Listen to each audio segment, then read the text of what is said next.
काही दिवसांपूर्वीच पालघरच्या समुद्र किनाऱ्यावर RDX, अमोनियम नायट्रेट, जिलेटिनच्या 40 कांड्या आणि 39 डिटोनेटर असं साहित्य दाखल झालं होतं. 26/11च्या हल्ल्याच्या वेळी हेच झालं होतं. त्यानंतर सागरी सुरक्षेसाठी कोट्यवधींचा खर्च करण्यात आला, पण हा खर्च किती सत्कारणी लागला आणि किती पाण्यात गेला याचा एक रियालिटी चेक. 26/11 दहशतवादी हल्ल्याला 8 वर्ष पूर्ण होत आहेत. ज्यांना या हल्ल्याची गंभीर झळ बसली त्यांच्या मनात त्या कटू आठवणी अजूनही कायम आहेत.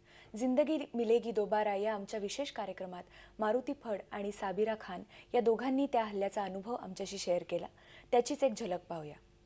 शौर्यगाथा अभिमानाची ही नवी मालिका झी युवा वाहिनीवर सुरू होते. मुंबईवरील 26/11च्या दहशतवादी हल्ल्याचा पोलिसांनी केलेला मुकाबला या पहिल्या शौर्यकथेनं मालिकेचा शुभारंभ होतोय. पाहूयात त्याचाच एक स्पेशल रिपोर्ट. नाशिकच्या नामपूर बाजार समितीमध्ये साठवून ठेवलेल्या उन्हाळी कांद्याला चक्क 30 रुपये क्विंटल म्हणजे अवघा 3 पैसे किलो भाव मिळाला. तर दुसऱ्या एका शेतकऱ्याला कमी भाव मिळाल्यानं त्यांनी कांदा मार्केट यार्डात फेकून दिला.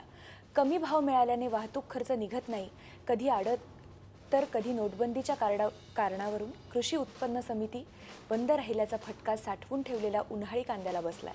मोठ्या प्रमाणावर कांदा खराब झाला आहे. नोटाबंदीच्या निर्णयाचा फटका आता संत्रा नगरी नागपूरला देखील बसलाय. पैसे भरण्यावर आणि काढण्यावर मर्यादा आल्यानं संत्रा विक्रीवर त्याचा परिणाम झालाय. संत्र्यांच्या किमती कोसळल्या असून लागोपाठ दुसऱ्या वर्षी संत्रा उत्पादक संकटात सापडलेत. हौसेला मोल नाही असं म्हणलं जातं.